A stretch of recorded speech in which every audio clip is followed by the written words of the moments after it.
What's up, everybody? I've got some shows coming up. February 8th in New Orleans at the UNO Lakefront Arena for the big game. That's Saturday night, not Sunday night. Me, Nikki Glazer, Tony Hinchcliffe, and Adam Ray as Dr. Phil, and huge surprise guests. Then in Vegas in March, 21st and 22nd at Resorts World Theater. And finally, Canada. I'm coming to you. Winnipeg, Halifax, Calgary, and Vancouver. It's me, Whitney Cummings, Miss Pat, and Derek Stroop. Go to BertBertBert.com for all of them. For every hard partying Okay. Here is the secret sauce. Okay, play it on me. Number one, don't drink early in the day. I'm breaking that right now. But I'm breaking that right now. It's so funny when Can I do this in an accent? Please. Can I do it in an accent? Yeah, what are we going to do? I don't know. Yeah, and that's why so close. I'm not good at accents. I can only do, okay. How you doing That's today? fine. We can do it like this. All right. All right. This is the podcast. Yeah. Can we talk about politics? Can we not? No. That's what gets views. Oh, you know what? Bro, I just got back from 2 weeks in Florida. Oh. So, and did you go to school in Tallahassee? Yeah. I just got back from 2 weeks in Florida. I missed you by like a day. I had the greatest time in Florida. I love Florida. See, I got growing up in Florida is like growing up with two gay moms. Mm-hmm. I met your dad. And then going out into the world. And then that way when you meet gay people, I may look like what I look like. They don't know I grew up with gay moms. Okay. But then they drop on you like, just so you know I'm gay. And I was like, yeah, I grew up in Florida. I got it. Okay. So like all my friends. I'm trying to tie that together. Every one of my friends. But I'm just not that almost smart. all my friends are Republican, right? But they weren't all Republican. They just became Republican this year. That happened a lot. Yeah, and so now I grew up in Florida. Uh-huh. So everyone I ever grew up with, everyone is a Republican. Okay. So when I go to Florida, I speak Republican very easily. It's like speaking Spanish. I agree. And then when they all became Republican, they started talking to me like they needed to like work me a little bit, and I was like, no. I grew up in Florida. Yeah. I've been hip to this shit for a long time, buddy. Yeah. So it's kind of interesting. And by the way, I got Cuban Republicans. I mean, this time around, it makes sense. You know, this has been. I just said to my dad last night, I think I'm going to get really into politics and start really studying. You know what? A lot of people are right now, and that's one thing that. Thank you so much. Can you just keep those coming? Yeah. Oh, we'll take another round. Yeah. I have nothing to do today. I take that back. I have a lot to do today. You have a movie later, but your dad is. I don't know if I can say that your dad is downstairs getting so high right now. He's eating edibles. He just had 40 milligrams. You're in there taking a dump, and I'm just sitting here watching your dad go through this magical box of edibles, but all these cute, cool little marketing boxes. Whatever, it's a box full of maybe 50. Yeah. And he's just going through and just tasting the flavor of them. Yeah. Not looking at the milligrams of what they are. And I was like, do you need to? He's like, nah, I've been doing this for, he said, you know what he said? Bert got me into it. Joey Diaz did. Okay. Joey Diaz slipped him edibles. Wow. It's got to be almost 10 years ago. Okay. 10 years ago, I'm guessing. And it ended up as a positive experience? We ended up doing a podcast. With your dad? Yeah. Okay. It was Easter morning. Wow. Joey Diaz, back when everyone lived in LA. I'm still shaking. I need to have a drink. Oh, yeah. Have you ever seen those people on Instagram who really shake and they have to have a drink to stop shaking? Mm-hmm. That bums me out. Like John Daly, remember the golfer? I remember the one time he was like lighting cigarettes. Coming down the fairway, and he was like, he had the shakes, and he just finished off that round. You're like, he was with real. Fuzzy Zeller, if I'm not mistaken. And Fuzzy was like, buddy. Yeah. I think he gave him a Snickers bar or something. I have a friend who... here, this that's gonna fix it. I have a friend who picked me up at the airport. I won't say his name. I think everyone could probably guess it. Okay.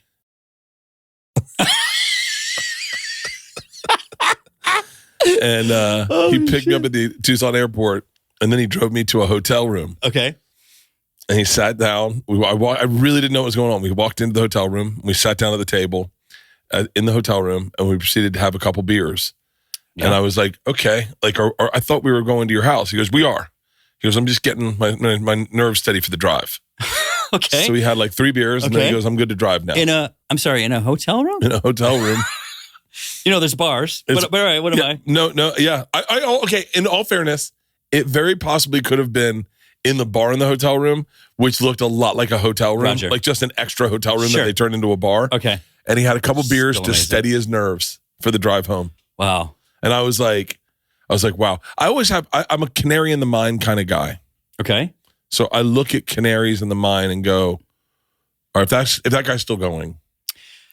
That's a good barometer. That's true. Until you become the canary. At some point you do. If you're having a good time, you are. I think I'm a lot of people's canary. You're just waiting and watching. A lot of people are watching. Yeah, but you're 10 out of 10 on several things that I don't think a lot of people can. Because people can be like, "Oh, Bert will drink. I'll drink. He'll go out every night. I'll do that." And then you're at the gym, and then you're like running like 10 miles and sweating, which they bounce out. Can I tell you what I really think the secret sauce is? And I hope this gets clipped out for every hard partying motherfucker. Okay. Here is the secret sauce. Okay, play it on me. Okay? I'm telling you everything you need to know. I'm giving you the cheat codes of the world. Mm-hmm. Number 1, don't drink early in the day. I'm breaking that right now. But I'm breaking that right now. I'm breaking that right now. Cheers. It's great to have you. Cheers, brother. It's good to be here. Thank you very much. That's good. Don't drink early in the day. It's very good. Number 2, What's early? vodka. Vodka is, I've been a vodka drinker. I said it to Matthew McConaughey. I was on a plane. I was getting up. It was early in the morning. I think we're flying out of Philly. Lady said, "What can I get you to drink?" I said, "A Heineken." Gorgeous man. Perfect cheap-bone sitting next to me. And he said, you know what? I might get a drink. I said, "What are you getting?" He goes, "Can I get a double vodka and soda?"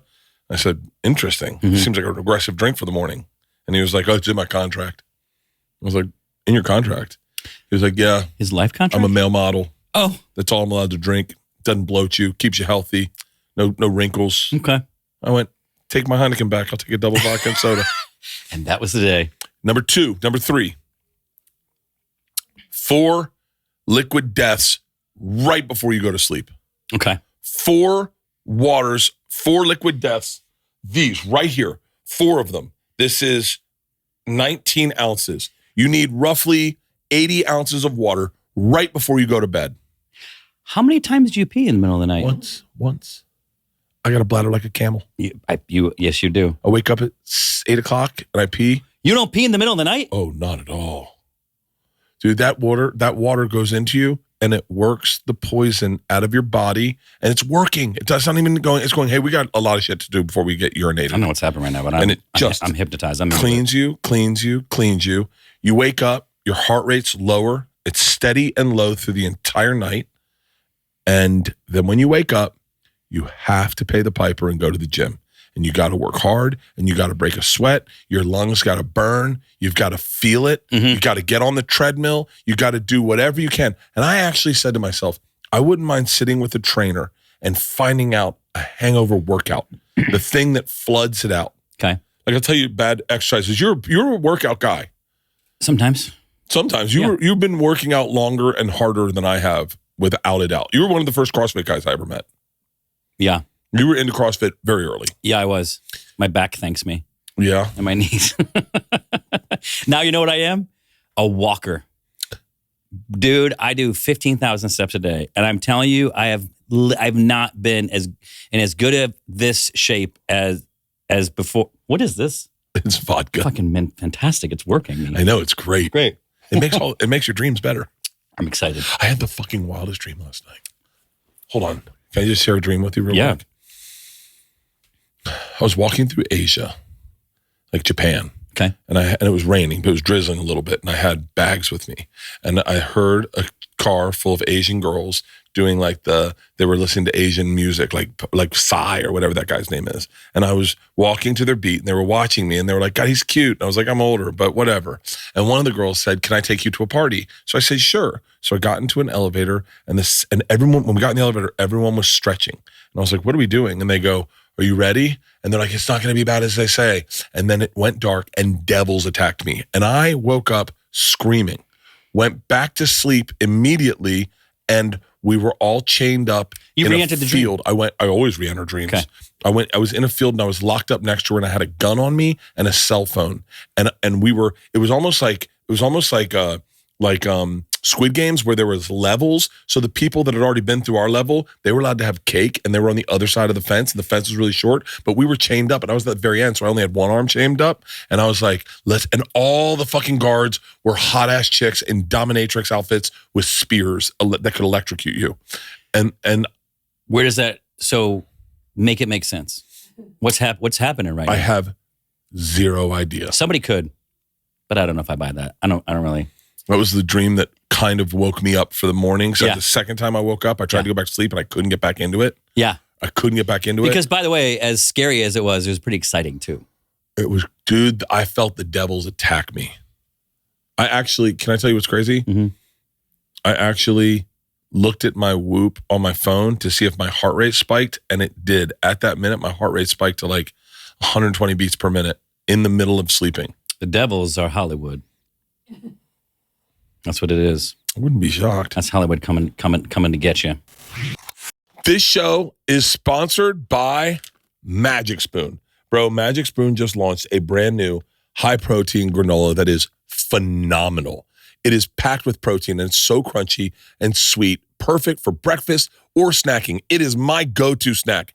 Every day after I work out, I grab this, I open it up, and I know that I'm fueling my workouts and packing my body with protein. I am obsessed with how much protein I get. And I'm also keto. Here's the thing. If you're keto, you know you need a break from just eating meat all day. And that's what they've got, these new treats. These high-protein treats are crispy, crunchy, airy, and a great and easy way to get 12 grams of protein on the go. They come in mouthwatering flavors. This one's marshmallow, but they've got chocolate, peanut butter, and dark chocolate. Their new granola, and it says it right here, is 13 grams of protein, 8 grams of fiber, and while it says it has 2 total sugars, they have 0 added sugars. They come in delicious flavors like honey almond and peanut butter, and I'm telling you right now, it's like, here's the thing, when you're keto, if you know what I'm talking about, you don't get to sit with something sweet and kind of snack. And I love this stuff. These things they almost feel like you're cheating. Look at that. Look at that, right? And on the back. I feel like I'm in first grade and I'm at the bake sale. Get $5 off your next order at magicspoon.com/Bertcast. Or you can find Magic Spoon on Amazon. Look for it on Amazon or your nearest grocery store. That's magicspoon.com/Bertcast for $5 off. This show is sponsored by Acorns. Last year, Save More Money was the most popular New Year's resolution in America. Probably all over the world, I'd imagine. Everyone wants to save more money. Clearly, a lot of us feel like our money is slipping through our hands, but it's not your fault. The whole world is trying to spend your money. There are streaming apps. There's delivery fees. Dude, I saw a tip on a self-checkout machine. This is crazy. The list goes on forever. Good thing there's Acorns. Acorns makes it easy to start saving automatically and investing your money so it has a chance to grow for you, your kids, and your retirement. And you don't need to be an expert. Acorns will recommend a diversified portfolio that fits you and your money goals, and you don't need to be rich. Acorns lets you invest with the spare money you've got right now. You can start with $5 or even just spare change. I think that's the coolest thing. On all your spending, we were just talking, everyone in this office uses this. Everyone says, oh, they just do the round up thing. You're never going to miss the round up thing. How often do you put those things in your pocket? And back in the day when we used coins, you'd put them in your pocket or you'd dump them into a water bottle. That's what this is, technically. Last year, Halston, who works for me, saved over $1,200. So head to acorns.com/Bertcast right now or download the Acorns app to start saving and investing for your future today. Paid non-client endorsement. Compensation provides incentive to positively promote Acorns Tier 1 compensation provided investing involves risk. Acorns Advisors, LLC, and SEC registered investment advisor. View important disclosure at acorns.com/Bertcast. Why are you and Mel still here? That's a great question. We talked about, you remember I showed you that land in Boulder that I was going to buy? Yeah. I know. And it was just outside of Boulder. And 2 things. You had kind of warned me because Joe Rogan tried that and didn't really like it. And I was like, oh, I don't have any intel on it. That's kind of interesting to know. Yeah. And then the other thing was getting everything up there. bringing the grid into that property was going to be much. But then we actually put in an offer on a place in on Lake Oswego, south of Portland. Do you know it? Yes. It's an amazing lake. You can only access the lake if you live on the lake. And so it's always very, very empty.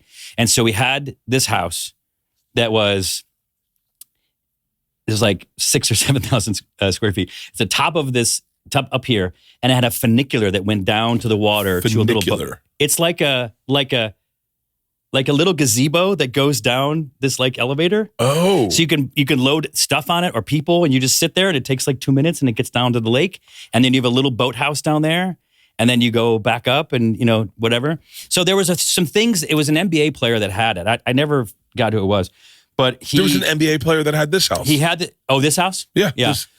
He never even lived in it. It's great when you talk to the old people that live next door and they say the most horrifically racist stuff. And they just see it as fact. And then you're like, well, you know what? You're coding it a little bit. Yeah. He had a bunch of kids. Yeah. And they referred to his kids in what could only be the worst word? No. Okay. No. Okay. No. Like, wow. It's a Howard Cosell word. Okay. Yeah. I know it. Yes. Yeah. And it's so funny. Because I heard that and I went, that's crazy. Yeah. And then they said the things they did, and I was like, that's wild. Yeah. And then I started noticing the things the kids did. Like they used to throw eggs at their own house. Oh, okay. There's egg on this house. I still see it to this day. Yeah. And I do think that's not how you. Why do you throw eggs at your own house? That's not how that game's played. That's not how that game's played. You do it to other people's houses. And I'm like, I'm starting to respect this old lady. Tell me a little bit more. Keep going about your NBA player. Oh my God. If she get, but when Howard Cosell said it, he didn't mean it the way that it came across. He didn't. Yeah.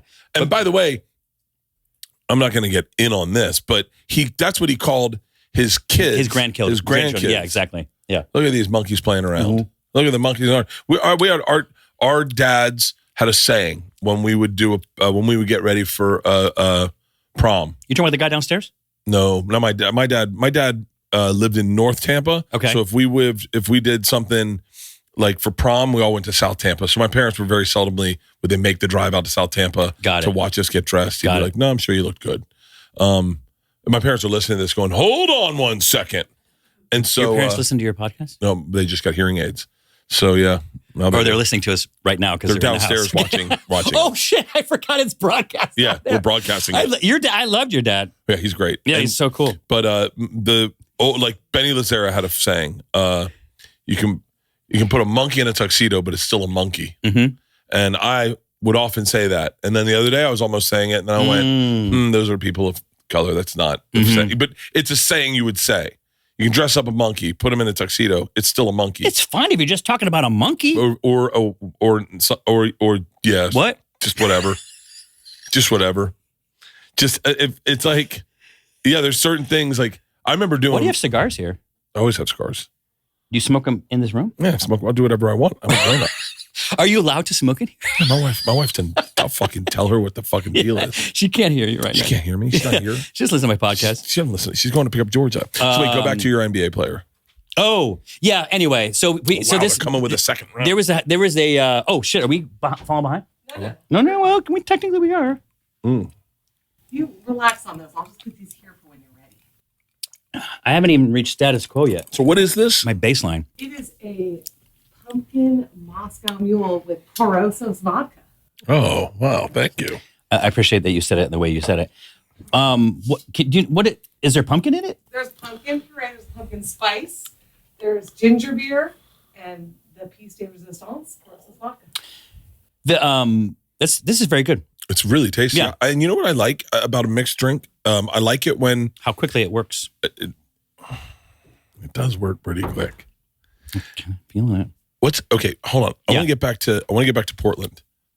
It's a quick story. I'll just at the end of the story, we had it. My wife was in love with it. It was an incredible house. I'll show it to you just because it's this is what this money buys you there. Yeah. But then we put an offer in, countered, accepted. We're doing it. I'm accepting of this. I can get it's like 15 minutes to the airport. I can get where I need to get, and it works. She wants to be there. Portland's a great comedy scene too. And yes, it was going to work out. It was going to work out nice. Yeah. And then there are these disclosures. And one of the disclosures was the property tax. And so the property tax on it was $50,000. And I was like, a year. Is that a lot? For people it is. No, but I don't know. I don't do our money, so I don't. Yeah. I don't even know what our property taxes are. Yeah, it's a lot. It would have added like $3,500 or $3,700 a month. Oh, onto your payment? Onto your payment. Oh, yeah. Oh, so hold on. Okay, so you don't pay that when you buy the house. You pay that when you do your payments. You would either pay annually or you Holy add. shit! Or you add $50,000 a month. So then broken into 12. No, 50,000. Yeah, broken a year. Broken in the year. Mm-hmm. Broken into 12, and you got to amortize that. Okay, right. I do know some money words. Hey, wait, what's my property tax? Yours is less.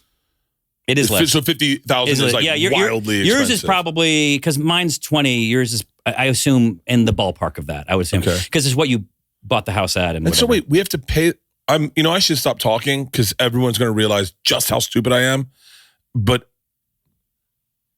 who do we pay this tax to? If you have people that handle these things, does that make you stupid?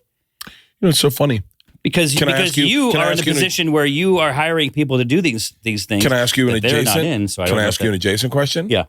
If I was told by a person in recovery who said, you have a problem. And I said, why? Alcohol recovery. Yeah. He was everyone. They love to tell you. They're like vegans. Yeah. And, they get points for it. I think so. He said, you have a problem. And I said, I think I'm good. And he goes, you think because you're performing in arenas, you're making a ton of money. Yeah. You have a happy family. You have 4 houses, 5 houses, and you have your own tour bus, and you don't drink and drive, and you're happy. And you're happy. You think you don't have a problem. And I think those are the markers. One of those would kind of tip the scale. I go, yeah. Here's the deal. I was like, I just was like, no. I think you nailed it. I think that's why. Yeah. And I was like, I'm with this lady. She hasn't told me to stop. Yeah. You know what's so funny? I told my wife. I said when I left the house, I said, hey, I might just get hammered. And she's like, have fun. Okay. Because the rest of my life is not in shambles. So what if today is? So my heart breaks. There's a guy, I'll say his name, and I know he's passed, but Eric Myers. He was a very talented comedian. I first met him the second week of George's life. I did stand-up in West Palm with Louis C.K. And Eric Myers hosted and I featured. And Eric Myers was so talented. And Louis C.K. loved him. And his act wasn't something you'd think Louis liked, but Louis just loved him. He had great energy. And he told me, I was drinking at the time, and he was like, yeah, I can't drink. I have a drinking problem. And I've always kind of been like, okay, but I mean, how bad is it? And then one time I saw him drinking, and I was like, okay. Yeah. You absolutely should never touch it. To be honest with you, it's a different chemistry. Some people, the chemistry with alcohol changes. Can you stop? Can you ever get to a point when you're drinking that you are like, oh, I hit a point and you just ride that wave? Every night. Okay. But also every night I get to a point where I go, for me, this is a key. If we're going back to keys of how to in longevity and drinking, is plan something early in the morning. If you plan that's pre-punishment. Yeah. That's a great. Because you'll say to yourself, I shouldn't drink tonight. And if I am going to drink, I'm only going to have a couple. That when I was doing 3 sheets. And so real quick, I want, because I know there's a lot of people that go, wait, I know Zane. He's been on Bert's show. Wait, I know Zane. He's been on Fitz. I know Zane, but they don't realize what a fucking gangster you are in media. You had this is Bert Kreischer calling me a gangster in media. Give flowers to your heroes. Print it. It's going on my posters. I was just saying this to my dad last night. My brother-in-law. They just bought. Couldn't have been about me because your dad looked at me like he's never heard of me before. No. And he was high. So we were at my sister's new house, and we're sitting in there, and my brother-in-law got a big screen TV, and one of the screensavers was videos of flying through beautiful areas, beautiful cities, beautiful landscapes. And I said, do you remember when we all got big TVs for the first time, when we all got HD? Oh. And I said, do you remember they had a channel that was just this? And he goes, I do. And I said, that's still, it was such a interesting moment in media because of our TVs, there were 2 channels we watched. Yes. And Mark Cuban owned one of them, right? Well, no, this was even before HDNet. So there was one called, it was the name of the network was called NHD. And that was the name of it. Yeah, yeah. So when people go and buy, so we're talking like 2007, 2006, 2007. It's got to be 2006 because I know the TV I bought. Okay. And I know where we put it. Oh, you know how heavy. Pierce, you remember that TV? How heavy it was? It was so fucking heavy. And it was still, they were still tubes a little bit, meaning like there was a back to it. Yes, it was thick. Yeah. Oh, yeah. It took 2 people, no matter how big it was, to hang it up there. Kevin James. I'm always someone that I note money. Like if you say how much you paid for something, and I think it's not, I'll remember how much you paid for things. Kevin James paid $35,000 for a flat screen HD TV because CBS was shot in HD. And this has to be at the very, very beginning. They were shooting shows in HD. And we went to his house and it was like that. It was just like that. It wasn't not much bigger than that. Not much bigger than that. And it was $35,000. Oh, I remember. And so what happened was there were basically 2 channels. There was a channel you turned on in the morning and it was nature. It was literally just a tree frog sitting on a branch with the sounds of the Amazon, and it was frozen on that for an hour. And you were just like, this is amazing. People don't understand. Yeah. I feel like an old man right now. You literally would bring people over and turn on the tree frog and go, look at that fucking frog. You guys, come over here. Come to my house right now. I'm not telling you what it is. People would go into Best Buy. Yes. And stop and go, holy shit. There would be a group in front of the TV. Look at how clear. Look at the waves. They're crashing. You can see the mist. Yeah. I can smell it. Yeah. Dude, and it fucked up so many actors because... Oh, yeah. Remember like Barbara Walters? So when she had in her contract that if they shot her in HD, they would need to shoot her from farther away and put like a filter over it. So she was always kind of out of focus. So we did... Which I get. I get it. We did a comedy special. Me, Al Madrigal, Michael Loftus, Biff from Back to the Future. Tom. And one more dude, and I apologize, I can't remember your name. Pablo Francisco hosted it. Okay. And it was called 5 Comics You Need to Know. And I had one of the best sets of my entire life. Okay. Recorded. HD. Uh-oh. Yes, good. They caked on makeup on us, and we looked like clowns, and they could never air it because we looked like rodeo clowns. That's amazing. Because this is like so niche of a history of technology and content was that makeup artists weren't familiar with HD yet. So they were putting on makeup like you were still shooting it in either film or... So when the channels come out, there was that channel, and then there was in HD, which later became Mojo HD. They wanted to make it a guys network. Mojo. And so one of the first shows there was this show called 3 Sheets that I did. And I went to, when I was doing it, I did not have an HD TV. I could not afford to buy the TV that my show was going to be on for the entire first season. And I was just like, no one's going to watch this. It's drinking. I'm just going to drink and just be myself and have fun and be goofy. From day one, I didn't think about, what am I going to do tomorrow? What am I going to do? I just like went with it.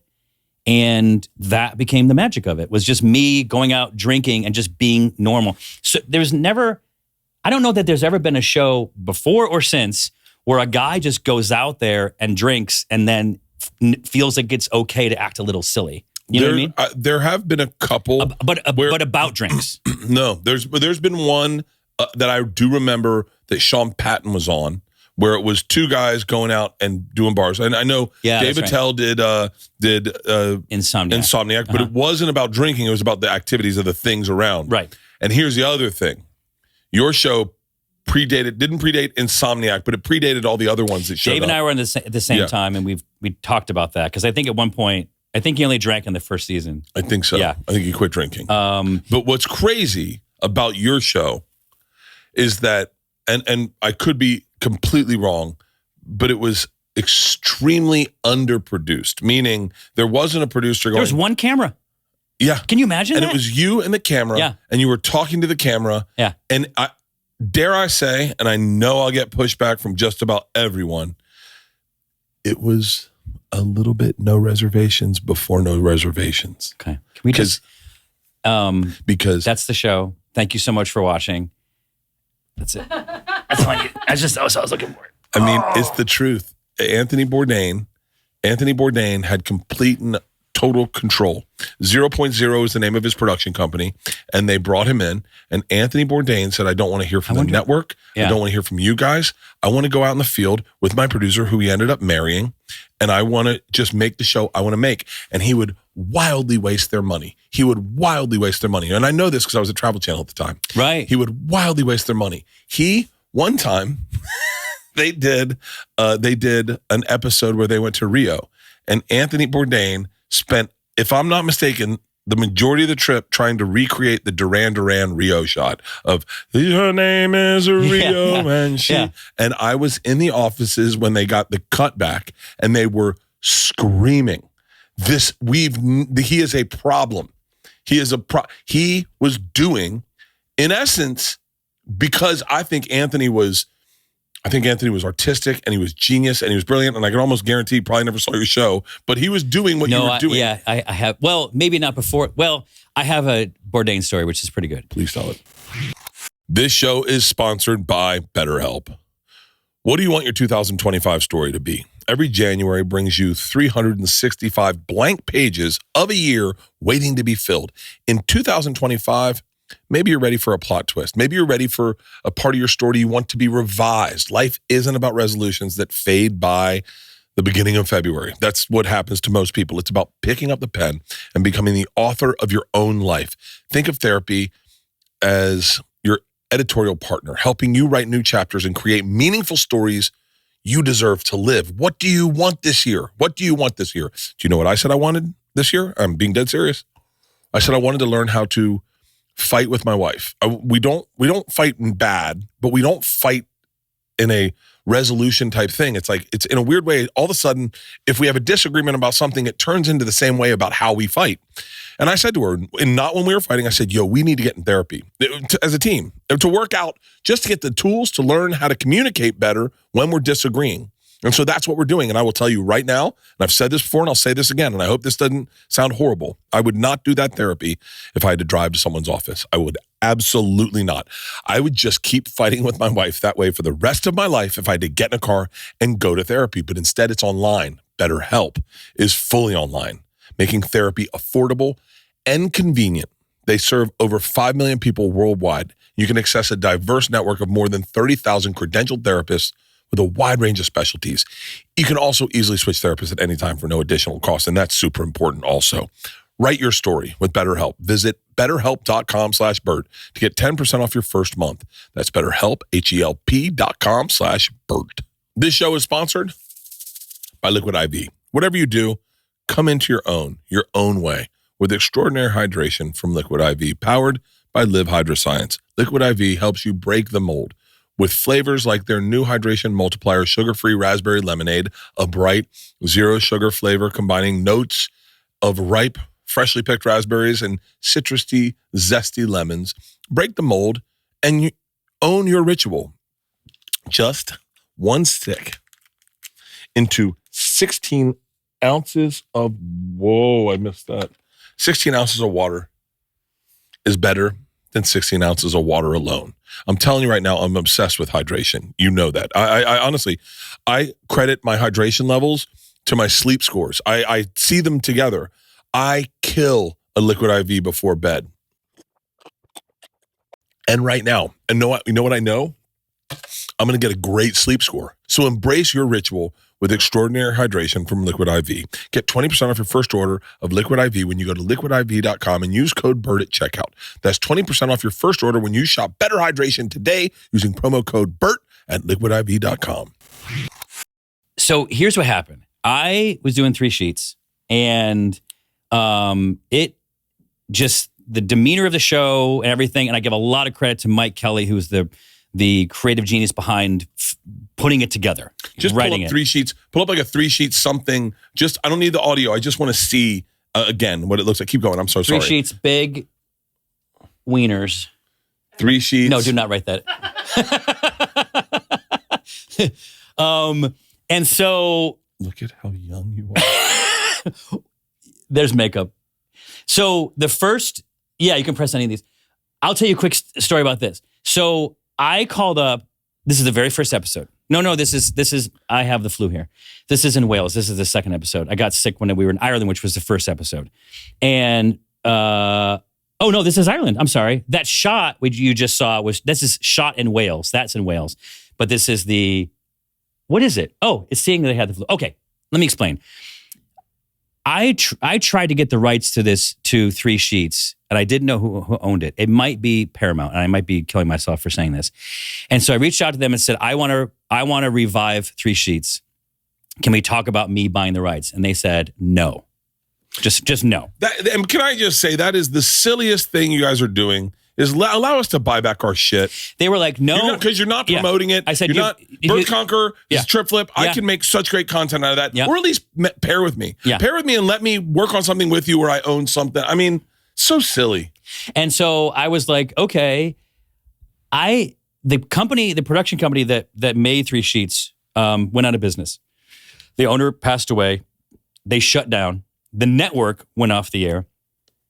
There was one day when they threw everything into a dumpster, and one of the producers called me, and she's like, I'm trying to find your stuff, because otherwise it's gone. They were throwing everything away. Like never, I guess they go out of business, you don't care, but like, I will fly up to Seattle and just grab everything. Maybe someday I want to make something with the cuts of like a documentary about this show or whatever it was. But anyway, thrown away. So it's gone. There is no high-def version of this stuff anywhere. So this fan sends me a little SD card with every single episode of 3 sheets and then this Food Network show that I shot called Half Fork Will Travel on this a little SD card. This is the future. A little SD card with 70 episodes on it in high def.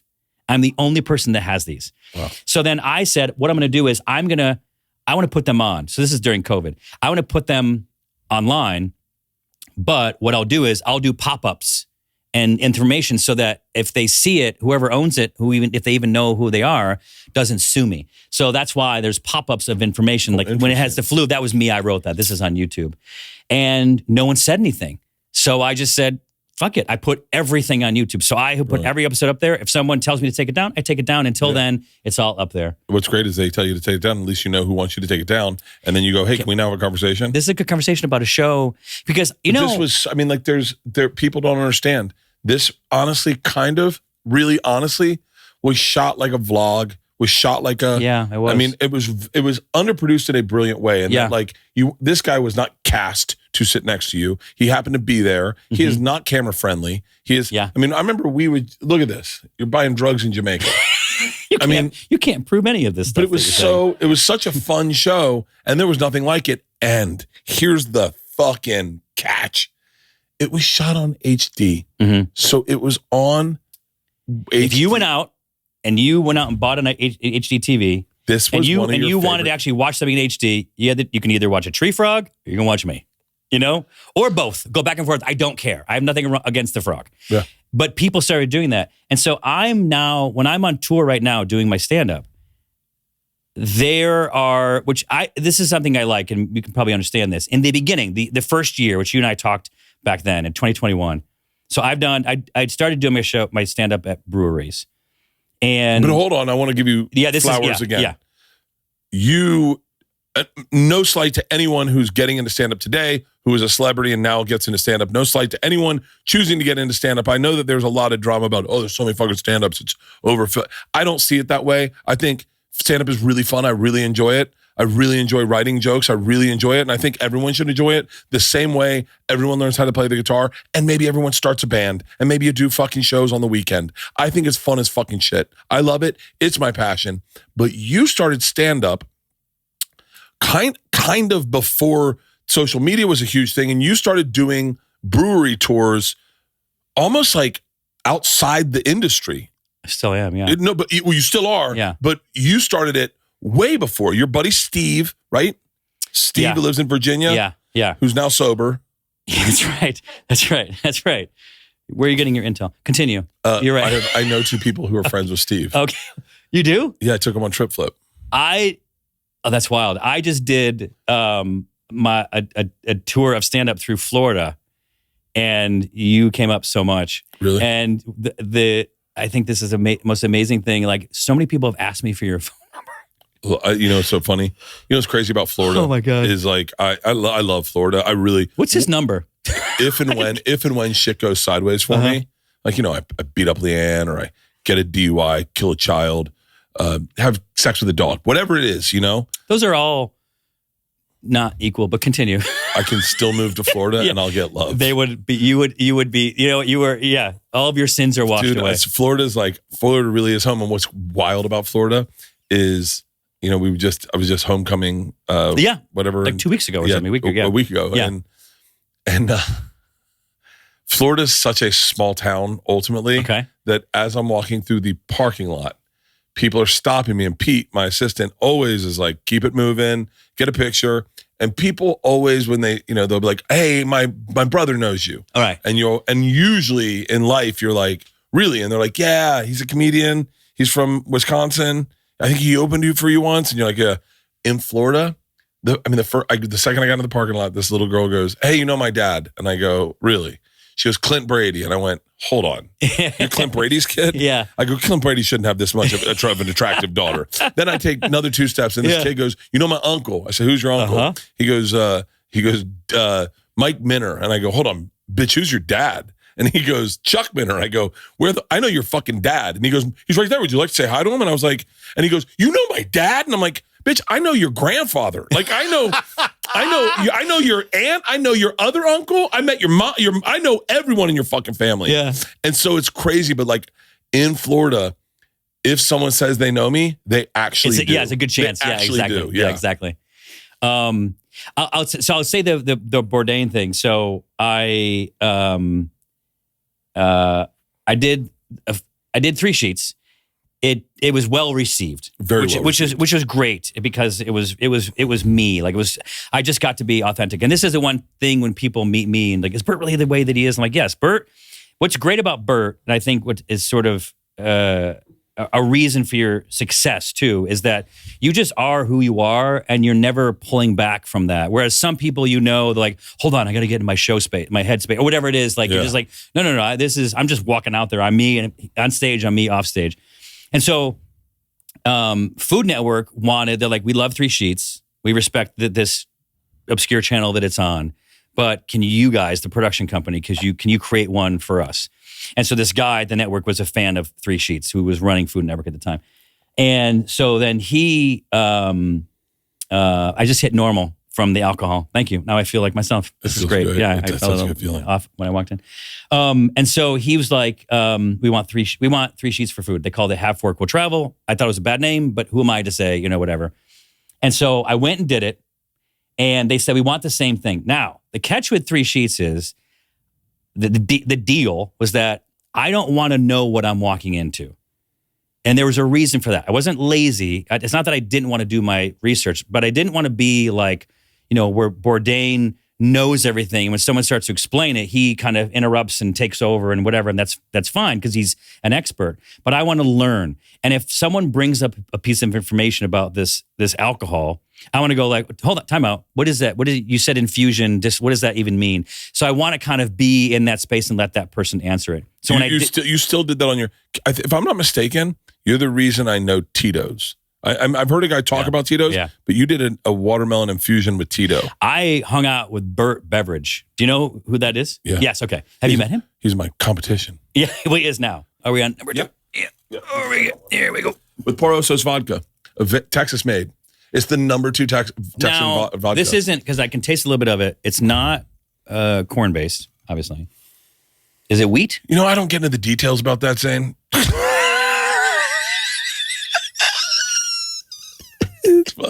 It's wheat.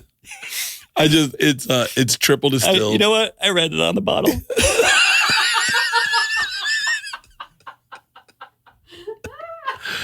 It's like, let a guy start a company. I am Brewster's Million. I have too much money and I'm not that intelligent. Oh my God.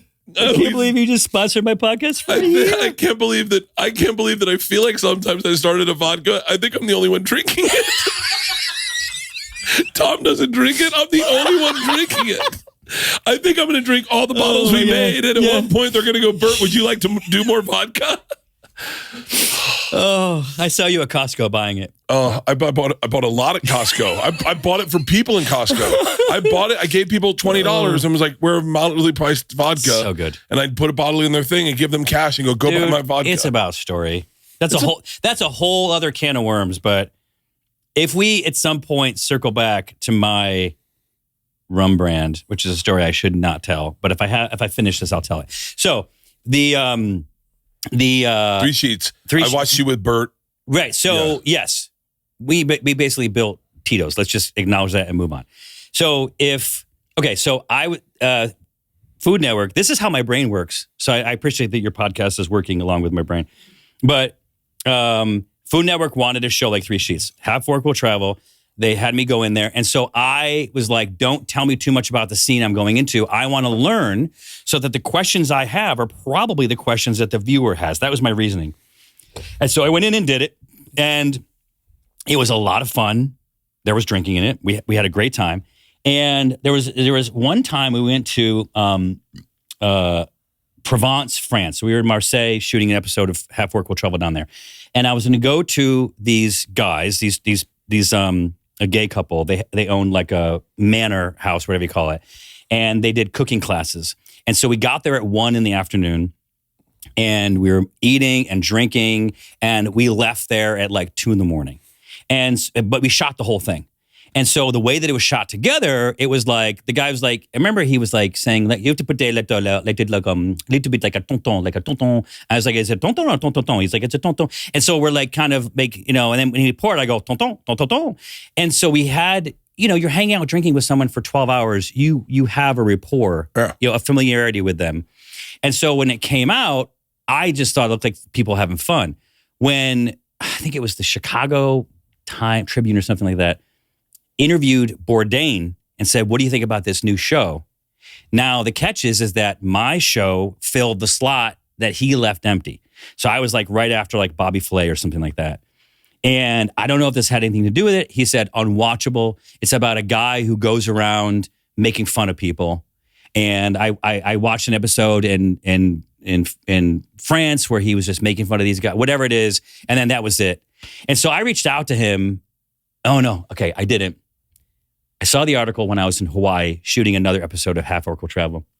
And my publicist sent me the article and I was redheaded. My head was hot. I was like livid. And I showed it to my production team, which was the same as 3 sheets, except for some extra camera guys and extra people because it was Food Network budget.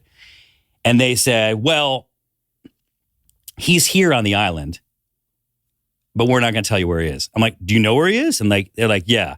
And I go, tell me where he is. I want to go and I want to talk to him, and I'm not like going to go like fisticuffs, but like, bro, you were my idol, man. Like you were doing amazing things. I just want to be your peer. I'm not trying to replace you. And that the way that it was shot and the way that it was edited are two different things. And so they wouldn't tell me where he was. I just went and shot it. So we were both on the big island of Hawaii shooting at the same time and we didn't interact. And so I reached out to him on Twitter and then we started to talk. We had a conversation through emails and stuff like that. And he's like, look, I love 3 sheets, but you're not the food guy. And I was like, fair enough. But did you have to say it like that to the Chicago Tribune? So anyway, we talked. We kept in touch. And I got reached out to by this production company, or rather a new network called Drink TV, right before COVID. And I hope I'm getting the dates right, but the information's correct. And they said, we want to revive it. We'll call it 4 sheets. If there's any flack, legal, we'll take it. We got this, whatever. I said, great, let's do it. And so I wanted to go and shoot in Cuba. And I knew that Bourdain had shot in Cuba. And so I reached out to him and said, hey, we'd love to shoot in Cuba. can you like walk me through what that process is like? I don't know what it's like to shoot there. He's like, oh yeah, go talk to this guy, and you know what? I might have some time where I can actually join you. And then that was it. That was the last conversation. Do you think he killed himself to not go to Cuba? You know what? I almost had a moment. So thank you. I don't want to go there. It was weird, man. And then again, I don't remember the timeline, but then he was shooting in Paris and then that was it. And it was like, it was interesting. So I didn't get to like fully, I did, we did meet in person once, but like, it was like, you got to have that conversation because he was like the bad boy, but I think it gets lost of like, bro, what's the bad boy and what's just being an asshole? You know what I mean? Anywhere worth going is worth going in good boots. Find your perfect pair with Tecovas. Tecovas crafts quality Western boots for everyone, from generational ranchers and lifelong cowboys to guys like Tom Segura, who are first-time boot buyers because he just moved to Austin. Born in Texas in 2015, Tecovas makes it easy for anyone to find their perfect boot. Every one of Tecovas boots are handcrafted with over 200 meticulous steps for broken-in comfort right out of the box. They really are. I have a pair that I bought, put them on the first night because I was going to wear them to the Eagles. And I was like, how long? These, I feel like I've lived in these. Because whether it's a long day or a big night, your Tecovas are built to last and impress. Ever wonder if you can pull off boots with your personal style? Well, you owe it to yourself and your feet to pull on a pair of Tecovas. They are so freaking comfortable and they're beautiful. They are beautiful. And their website is almost addictive. You can literally scroll. And I'll tell you, this is how great these boots are and how beautiful they are. You're going to have a hard time picking just one pair. Right now, get 10% off at tecovas.com/Bert when you sign up for email and texts. That's 10% off at tecovas.com/Bert. Tecovas.com/Bert. See site for details. Tecovas, point your toes west. Here's my dream.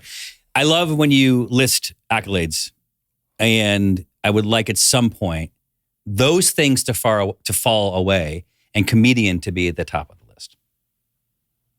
Yeah, but I don't think you know what? Can I tell you? I wonder if do you think I'm comedian first or do they call me podcaster? No, it's comedian first. For real? Of course it is. Okay. Of course it is. And not to take anything away from podcasting, but like, no, it's who's Bert Kreischer? He's a podcaster? No, he's a comedian. That's why we watch his podcasts. I know a guy who just took podcaster out of his title because he just didn't like the whole podcasting scene. Look, podcast could be a dirty name unless you're known for it, because you could make a podcast out of your garage. You know what I mean? Like, so anybody can effectively make a podcast. But when you are a podcaster, just like if you were a YouTuber and you're making things that people actually watch, that's a different story. But for me, so coming out of COVID, I tried to start doing stand-up at theaters and everything wasn't going to open. And they didn't know when they were going to open. Yeah. So then I decided to just do my stand-up at breweries. Mm-hmm. And to this day, I've done 443. 443 breweries.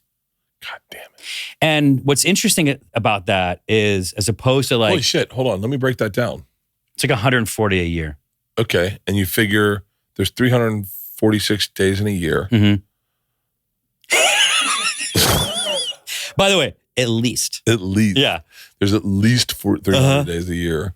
So you're working, that's almost every Thursday, Friday, Saturday. That's almost every Thursday, I'm Friday, probably Saturday, working, but also traveling. But I'm working a third of the year. But traveling and everything adds up. I'm home half the year, which is actually great for my relationship. Yeah.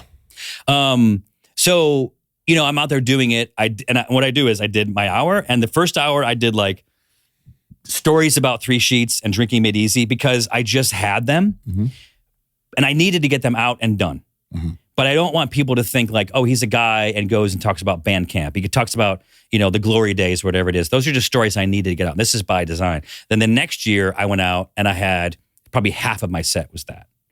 And then I just recorded a third special where it was, I think, briefly mentioned. And now it doesn't exist in there anymore. So funny. I want to go the opposite direction. You do. You can. I would love to tell stories about my time on Travel Channel. They're almost unbelievable, and they're almost like I think they're. It's so funny. I never posted anything. I know what you said. Let me go back and apologize and say I should put you as comedian first, because when I was on Rogan a lot, I think a lot of people thought I was Joe's friend who happened to be on the Travel Channel. Okay. And so when they saw my first special, or when they saw me do stand-up on the road, they were like, dude, he's fucking incredible. And a lot of them didn't know I was a stand-up. Yeah. And then when they saw that I was like better than Tom Segura, they were like, whoa, how did this guy that's everyone's barometer, who just started so much better than this overweight, disabled comedian who's been doing it since he wasn't pretending to speak Spanish. Yeah. And so, but what's so funny is like, and then I go, and it's always like, I hate when people mention Van Wilder, because I go, I didn't have anything to do with it. And I want to be bigger than that thing, so that it's a sidebar. By the way, you know what's great is, hey, is Sarah getting us cocktails? I heard it. I heard it too. This is a message for your dad, Albert. You know what to do. Your dad's so high right now, he can't even function. Okay, sorry, my bad. Keep going. So I'm getting into linen pants. Keep going. And then hold on. We're not, do you have to be somewhere? Okay, good. You remember I told my wife I was going to get drunk? I was going to get drunk regardless of what you had here. Hold on, hang on. Just so we know, push Jennifer to when I can do it. Okay. But I'm here. We need another cocktail. Can you do me a favor? Can you put the parents in a car and send them to the movies? Thank you. Apparently it's scheduled. They have tickets. They know where they're going. The dad is going to sleep during it anyway because he's so high. And anyway. We're going to see Wicked. Oh, that's okay. Good. Yeah. Can I take a pivot and? No, but I want to. Yes, but may I finish? Please, I'd love to hear it. I hate to say it like that. May I finish? Yeah. Excuse me, Mr. Kreischer. Do you mind if I just finish my thought before you interrupt me so unkindly? Did you turn into a Southern lawyer? So I object. Yes, I object to this line of questioning. What if he was a white? Mic drop. Here's the mic drop. Mic drop. Here's the thing. No, don't put me first. Yeah. I'm cracking at it. I'm working along. And I'll tell you that confidently, I know that when I'm doing my shows now, I destroy. When I was doing 1 through 100, I was working stuff out. I was still doing well, but it's different. Now I get out there and in my mind, if you ask me what I do, it's not things that I've done. It's not even necessarily a podcaster for me now. I'm a comedian. Mm-hmm. I am a comic. And when people start talking about coming up through the clubs, yeah. And look, it's not regret, because I don't have regrets, but that could have been a path. That's a path that I would love to have done, to come up through there. You and I were out here at the same time and like have done those clubs. I didn't do that. I'm doing it now at my age. And so, when the stuff comes out, when my comedy starts to rise above everything else, then you would say comedian first. Have you seen my special? No, I have not. Yeah. So again, it's polite, and I appreciate what you're saying, but watch it. But the other thing I'm doing is this is just stupid aside, is I'm building like a time capsule, because I did the first special after my first year, and I did it. Greg Fitzsimmons, he came in, he directed it. It's okay. I actually don't like it. And then I did the next one. Well, then I think you are a real comedian, because none of us like our old specials. Yeah, yes, exactly. Then I came in and did another one, and it's significantly better, but I'm still like, whatever. Yeah. Then I came in and did a third one that Greg directed last year that comes out in January. And I'm working on my new stuff. And I just, at some point you find your voice, you find your stage presence, you learn the rules and your relationship with the audience. I talk to the audience a lot, but I'm not necessarily a crowd work guy. I mean, I do, it's a piece of that, but it's kind of like, I kind of break aside. But anyway, look, I made the first special kind of knowing that it wasn't going to be great, because I want people to be able to go like, oh, this is cool. I see what happens. And at the end of the day, I did do stand-up when I was doing Drinking Made Easy a decade ago. Then I stopped. And I didn't do that. I didn't do it before it. So I did like a year where I did like maybe 70 shows. And then I stopped. And then at age 49, I decided I was going to do something. And a lot of people would say, you're too old to do that. You're too old to pick another career, to change directions, whatever it is. And I don't care about that. It doesn't apply to me. Google Gene Hackman. He was 30 years old when he enrolled in Pasadena Playhouse to pursue acting. Yeah. His first role was when he was 52. Yeah. He's 93. He's still alive. He is alive. He looks horrible. But he still attacks people with golf clubs. But when they cut him off in traffic. Does he really? Yeah. It's a fun thing. Yeah. So, yeah, look, and for me, I'm on this journey, and that's who I am. And I have to say this because, like, I was thinking about this earlier. People are like, do you miss the 3 Sheets days or those kind of things and stuff? Those shows. And I loved doing them. And I would go back and do that, but I wouldn't fully do that. I am doing what I want to do, and I've never been happier. Can we talk about my world record for a second? Please. Okay. So, do you know what we're talking about? This isn't one about sucking your own dick, right? Different. Okay. I did, when I had my podcast, I can't even remember what year this is, but this is probably 12. I was a part of this world. You were part of the world, yes. Yes. Maybe 15 years ago, I don't know. And let's call it like 2012, 11, I don't know. And so I wanted to get a Guinness World Record. And we found one. It was the longest live streaming podcast. It was a live podcast. Yeah. And it was 24 hours. And so I decided I was going to do that. And I met people on that podcast that I know to this day. Who? Jordan Harbinger. Oh, yeah. It's one of the hardest I've ever laughed in my entire life with an individual. Was with Jordan Harbinger. That is awesome. He didn't laugh. It's funny. He did not laugh. So I decided I was going to do this. You were excited about it because you had done my podcast before. I think that's how we met. I think we got connected and you came and did my podcast, which, by the way, is one of the reasons I have a podcast, is because it gives me a reason to, like, sit down and talk with people. Do you know this comedian Tom Thakkar? Yeah. So I love his stuff, and I just wanted to meet with him, but I can't be like, hey, do you want to go have coffee? That's just weird. Hang so on. I said, come do my podcast. I got to play something for you. Okay. Because this buddy of mine, Aaron Weber, just posted this yesterday, and it made me laugh. Do you know it? Yes, I showed you. Oh, for real? Here, watch this. This is my buddy Aaron Weber, who's this out of drink Nashville. Is fantastic. He's just had a baby. He's been on Fully Loaded. The cans are there. Nice. He posted this, and this is so funny. Of course. It's been fun. Hope you'll come back. Oh, yeah. Anytime. I feel like I do need to be a little honest with you before we go.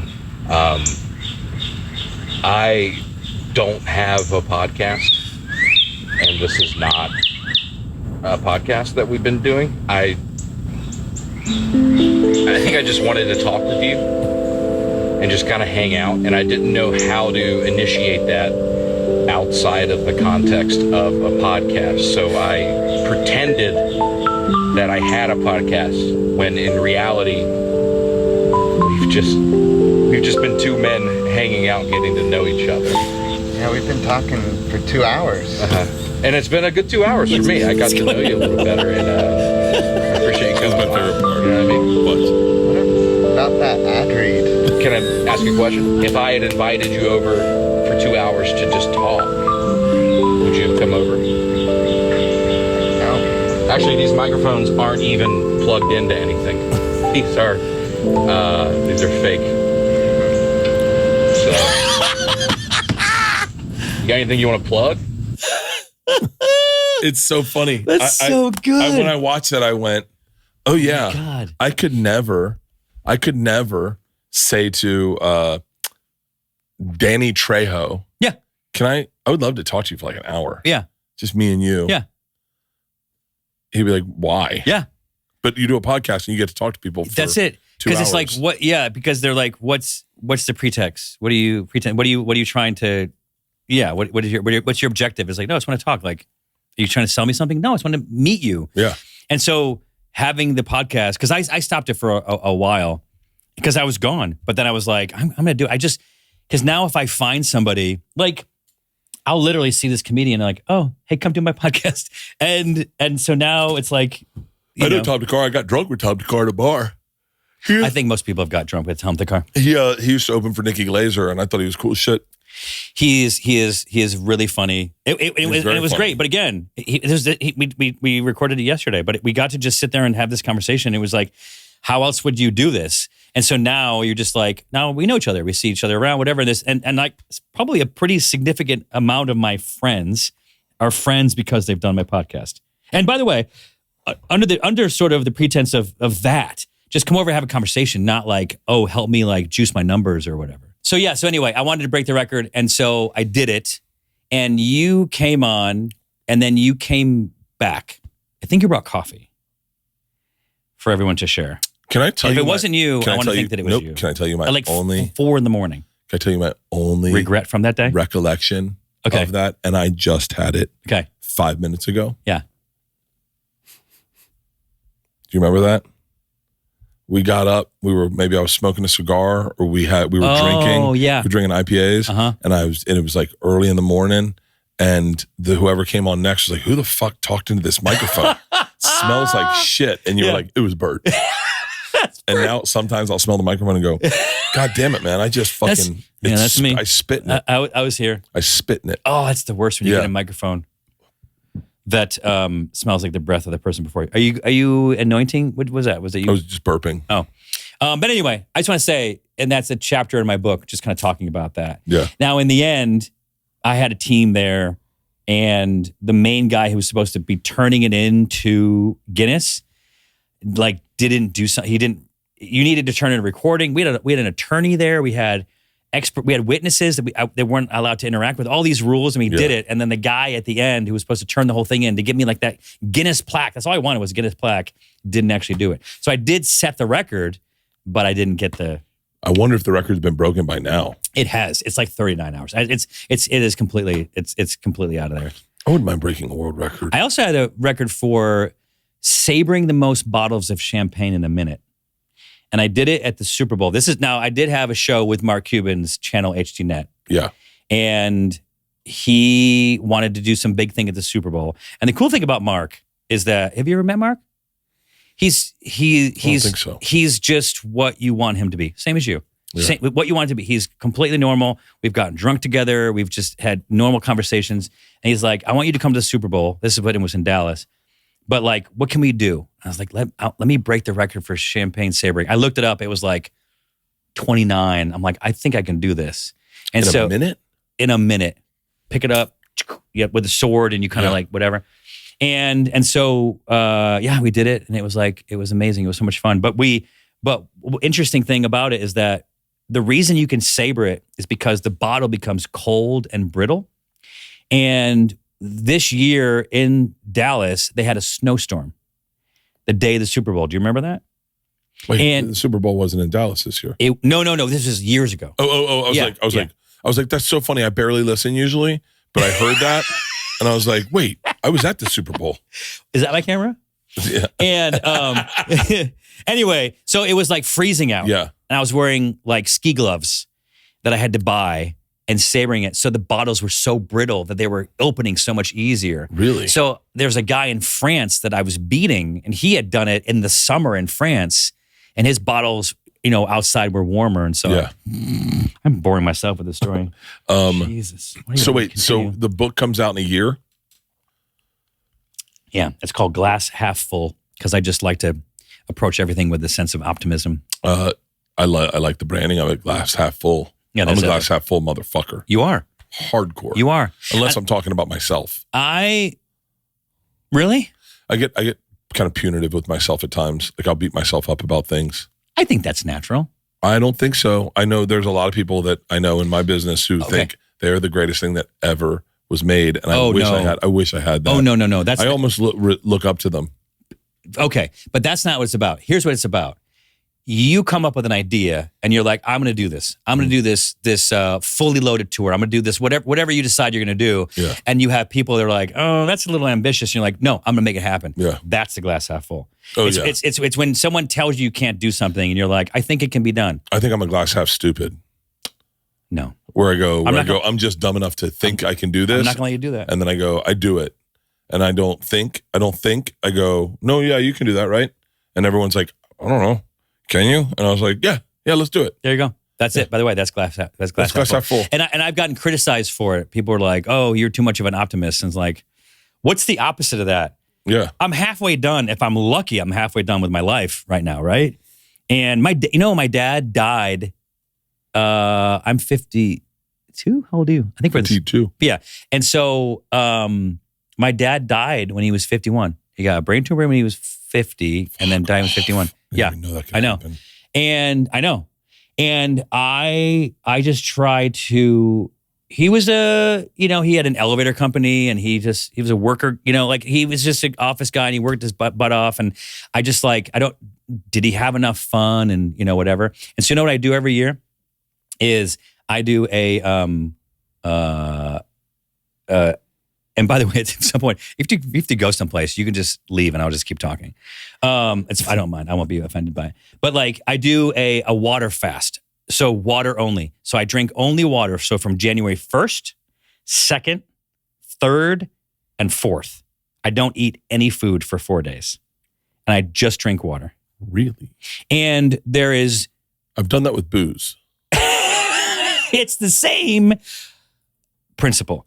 So there's so much science behind the benefits of doing it. It is very difficult to argue against. Really? Yeah. You have these zombie cells in your body that basically hang on, and they're the kind of the bad guys. If anyone's listening, interesting. No. Forget what I'm saying about the science of it. But people can look it up. And so they say, I've heard doctors say it, and again, and whatever, it doesn't matter, that you will cut your chances of getting cancer by 95% if you do this once a year. All kinds of cancer, once a year. You do a fast, a water fast. Okay, hold on. You let your body reset. Here's my question. Okay. You cannot drink alcohol. I get really lost in percentages. Okay. Okay. Is this for the 100% that are getting cancer? That's a great question. Or is this for everyone? Because there's a lot of people that won't get cancer, and are they looped into that 95%? If there is a 10% chance that you are going to get cancer in the next 10 years, if you do this, there is a 1% chance you get cancer. So you're taking that 10% and cutting that down by 95%. So if there's 100% your chance you're getting cancer, you now have a 5% chance. And by the way, this cures cancer. Right. So here's the thing. People can listen to this and they can poo-poo it and they can dismiss it and they can argue it. I don't care. Why wouldn't you do it? Just do it. Yeah. Just do it. And you know what? It's difficult. You haven't had cancer yet? No, I haven't. Why'd you say yeah? Well, What do you know? but you haven't had cancer, so it's working at least. I mean, look, I decided that the year my dad died, whatever I turned, so 51. So last year I did it. I guess I was 51 last year. And I went on and I was on my social media, on my stories and talking about it. And this year I'm doing it bigger. I'm just inviting anyone who wants to come. And What days? January 1st? 1, 2, 3, 4. And I was like, let me be your support through it. You know what I mean? On the 5th, I have a trip. I'm going to go and I'm going to indulge, whatever it is. I forget where my wife told me we're going. But I have those days cleared out. And I did it last year. And the hardest day is day 1. Of course. And day 4. Day 4 would be the day I think would be. So I do a mimicked fast every, half a year, every 6 months. What is that? It's called Prolon, and it's soups.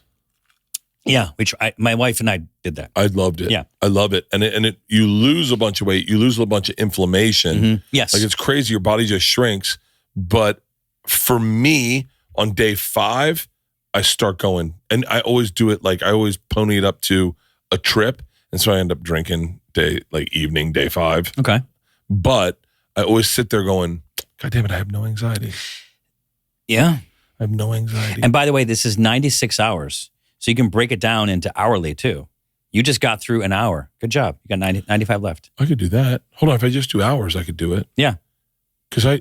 And can I tell you what my wife, it's so funny. We went I'll go back to this. But my wife, I had to go out. I'm like, here's what I did. I kept busy. I would take hikes. My buddy Hess and I did it. Remember Hess when you did my podcast last, the black guy. Anyway, so him and I Yes, do I it. do. Yes, I do. Yes, of course. Yes, I do. The very handsome black guy. And so we did it together last year, and this year I have so many people that are doing it with me. Really? And here's what my wife does. I stay busy. So, baby, give me errands, write down your to-do list. I can't really be at my computer too much, especially day 2, 3, 4, whatever, because I don't want to think about it. But if I'm out doing things, I'm great. And then I go to sleep and, whatever. Drink as much water as you want. I'm trying to find out. I did have tea. I don't know if I'm supposed to. I think that counts. Like I shouldn't? No, I think you're allowed to. Okay. Green tea. So I used to do a 29-day fast and then but it was a mimicked fast. Yeah. So it was like dietary restrictions, low calories, and it was like what you couldn't eat was like no crazy. bugles. No bugles, no Sour Patch Kids. Yeah. No Kit Kats, no McFlurries. End of list. And you could have as much Whataburger as you wanted. Yeah. That's a very Texas. Is someone great. vacuuming downstairs? You can only eat from Buc-ee's. Ooh, I could do a fucking convenience store fast. Buc-ee's cleanse. A Buc-ee's cleanse. I think. See, that's the kind of content I'm interested in. Yeah. By the way, that's really interesting. I went and shot something at Buc-ee's. I went and did this video of explaining Buc-ee's, and it got 4 million views. Just me walking through Buc-ee's. It's crazy what gets views. You know what? I shot a video the other day, and I said to Leanne, "Well, it's crazy. It's got 1 million views, but only 36 comments." I had one of those too. Yeah, I stand up bit, the same kind of thing. I was like, why didn't anyone comment on it? Yeah, because you know why? Because you nailed it. Whatever it was, you nailed it. You did it the way it's supposed to. Oh, I guess the ones that do have comments is when they want to tell you suck, and if you do it, if it's funny, then then they just share it. They just go, "Oh, it's got a lot of shares." Yep. Dude, this has been a great podcast. I'm going to go say hi to my daughter. I think she's should be here any minute. She's here at the airport. I'm just going to hang out. Please. I'm making Thanksgiving Day cocktails. Yes. I'm having a Zoom with a stylist, and I'm doing 15 ad reads. Do me a favor. Show her your pants, and then she might give you your money back. Whoa, that was a mic push. It's a new thing. Mic drop? Fuck that. Hey guys, welcome to the fucking 21st century. Is it the 21st century?